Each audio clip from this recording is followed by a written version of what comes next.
Last month I headed to Sweden to check out this bike made from recycled Nespresso capsules. So I just got to try out the bike and cycle it around the place that we're at. However, as this was a sustainability minded event, I wanted to try travelling there as low impact as possible.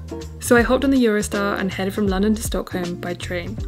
I was really excited and the journey was quite smooth except for some pretty big bumps en route. I'm at a bus station because my bus is really late and I'm going to miss my connecting train, which is really annoying.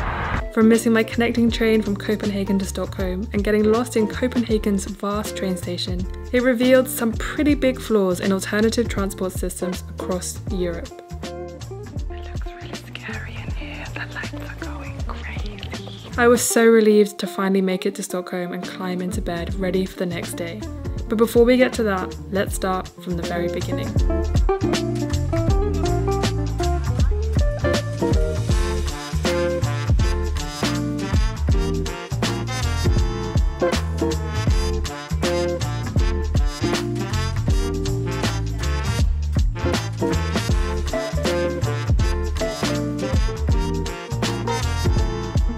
Hey guys, so it is Sunday the 11th of August and I am getting ready to head to Brussels this evening.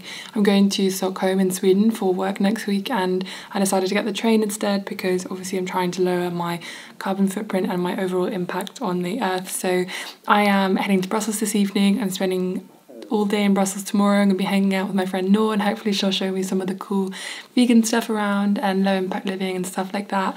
And I'm just going to take you with me because I want to kind of start documenting how you can get around places like Europe on the train and how easy it is, how hard it is, the kind of stuff that you're still facing. Is it expensive? Is it accessible? All these kind of things to help us kind of view travel in a different way. Anyway, so this afternoon I'm going to head back to London by train and then I'm going to go straight to St Pancras and get the train to Brussels this evening. Yeah, I'm just really excited. I hope you guys enjoyed this vlog and yeah. I just got to the station and I just have my backpack, my bum bag and just a separate bag as well. I'm heading back to London now and then I'm going straight to St Pancras and going straight to Brussels and then I'm spending the night in Brussels, all of tomorrow in Brussels, hanging out with my friend Noor, as I said earlier. I'm really excited. I'm so excited to get the train and just see what is out there, and it looks like my train is coming now, so I'm going to hop on it and get to London and then maybe get some food for the train. I probably should have thought about this, should have brought some snacks with me, but for any long train journey, I highly recommend bringing some entertainment like a book. And for my book challenge, obviously I was going to bring my book because I needed to get through a lot of pages. So once I got to London, I jumped on the tube and I headed up to St Pancras from London Victoria. And then I got on the Eurostar. I would highly recommend the Eurostar as a mode of transport because it's incredibly comfortable. You have a lot of space for your luggage and yourself. And also it only takes just over 2 hours to get from London to Brussels. When I got to Brussels, I was so happy to finally spend a day in another country and checking out the low impact stuff. Honestly, the train to get here was like 2 hours. Like, it's ridiculous how easy it is to get here. Highly recommend it to anyone. So I'll see you guys in the morning.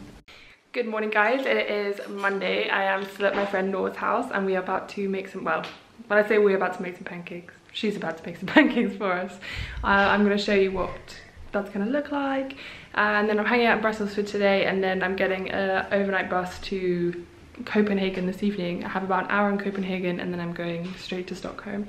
And I thought I would just show you kind of everything that's going on in between. So we're going to have breakfast now, we're going to go wander around. Okay, great, let's have some breakfast. Yummy. Oh my god, that actually looks so good, doesn't it? I mean, look at this camera. Is that not ridiculous? So I thought I'd talk a little bit about my favourite travel item so far. It's definitely my water bottle. I filled this up before I left and actually there's still water in it and I haven't refilled it, which is really bad because I'm already in Brussels, but water bottle is definitely really good. And even though you don't get as dehydrated as you would if you were flying, it's actually great just in case you're not sure when you're next going to be able to get a bottle of water or when you're next going to be able to fill it up. Okay, in the interest of showing you more low impact stuff, Noor is going to take me to a place called The Barn. The Barn. Bio Market. That's around the corner from her. It's only 5 minutes. She's so lucky that she has it so close. The best place ever. So we're going to go and she's going to show me around and I can show you guys, if you do come to Brussels, like a really good low impact option if you are looking to buy food. The Biomarket is an amazing zero waste store. In fact, it's one of the best I think I've ever seen. If you're in Brussels or you live in Brussels, I highly recommend you check it out. It's so incredible to go and visit these other countries and see what kind of zero waste things that they have for you. The Biomarket is honestly one of the best I've ever seen. It was enormous and had massive buckets of everything you could dream of, from olives to dried goods to liquids and loads of fresh, organic and local produce as well. So if you're in Brussels, I highly recommend that you check it out. Hey guys, we just filmed a video on Nora's camera for Nora's channel, and I'm just getting all my stuff ready now because I am heading to the station to go to Antwerp, and then I'm getting the bus to Copenhagen, so it is going to be a long, long day. I have got to Antwerp station. I'm in search of some food, and then I'm going to go and get the bus. Look how pretty this is. I'm currently in the middle of nowhere in Denmark, and I am waiting at a bus station because my bus is really late and I'm going to miss my connecting train, which is really annoying. I've made it to Copenhagen. I am very late. I'm running to the train station now to see if I can find a train that goes later to Stockholm because I have an event this evening and that's the whole point I'm going to Stockholm for. So I'm heading to train now. It's 11:30. I was meant to get here at 8:50 in the morning, so that's interesting. I am absolutely convinced that I am looking for a platform that does not exist. I have no idea where I'm going. Slightly stressed if I miss this train. Despite getting lost in Copenhagen's vast airport, I finally managed to find it to track 26 to hop on a train that goes through Malmö all the way up to Stockholm from Copenhagen. Now apparently I'm going up some stairs. This is very confusing. It's one of the most beautiful train rides I think I've ever taken, and you get to see one of the most incredible bridges in the entire world.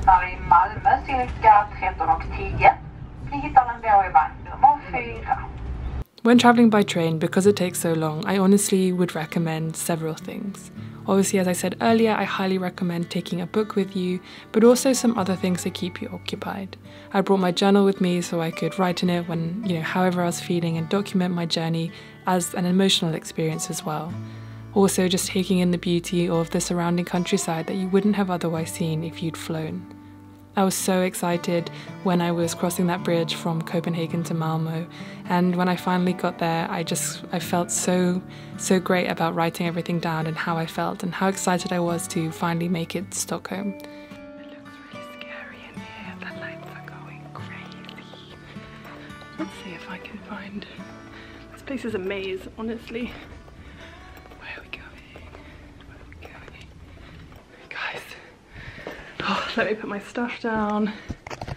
Let me put my stuff down. Oh my god, look at these mugs. Sweden does everything better. Oh my god. Oh my god, I cannot believe I finally made it here. Honestly. That was a long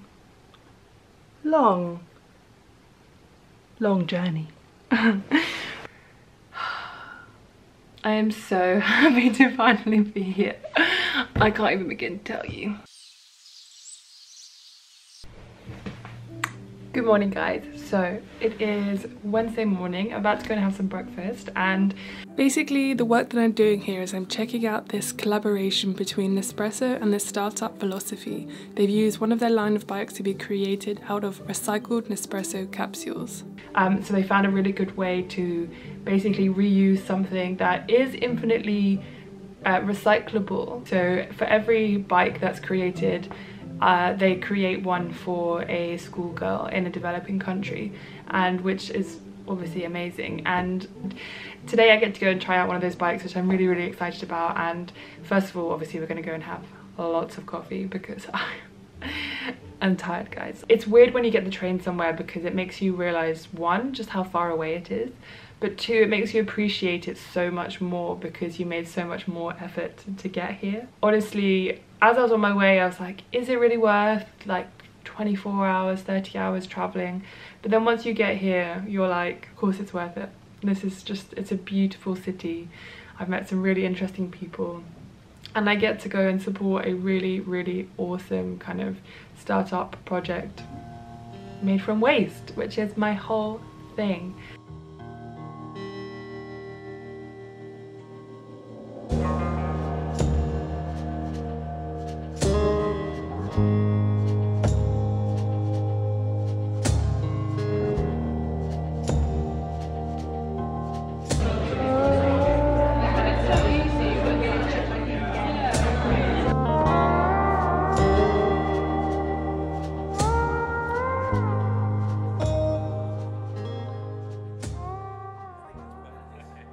For the rest of the day, we drank a lot of coffee, ate vegan fika, and learned about how Nespresso coffee capsules were being recycled into bikes. I know a few of you will question this collaboration, and you're totally right too, but I decided it was time to work with some big companies and see how they're moving to be more sustainable. I don't believe huge companies with massive infrastructure are going anywhere, so I wanted to celebrate the changes they're making because hey, imagine if they supported even more initiatives like this one with philosophy and even started creating capsules from their own recycled ones. This would make an even bigger impact even faster. Of course, they have a long way to go, but it's a start and has the potential to have a massive ripple effect across other companies. If we're talking about only a small minority of companies having a lot of sway over climate change, I want them to know that their move to be more sustainable is needed and is the right step to take.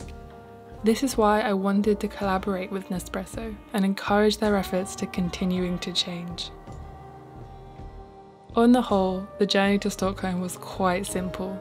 It just took a really, really long time. The only thing I would say is that missing a train in Copenhagen is incredibly expensive. I ended up paying £100 for a same-day train from Copenhagen to Stockholm, so planning is absolutely crucial. I'm going to be making another video soon on all my travel tips, so I hope you enjoyed this video, and if you have any questions, please leave them down below.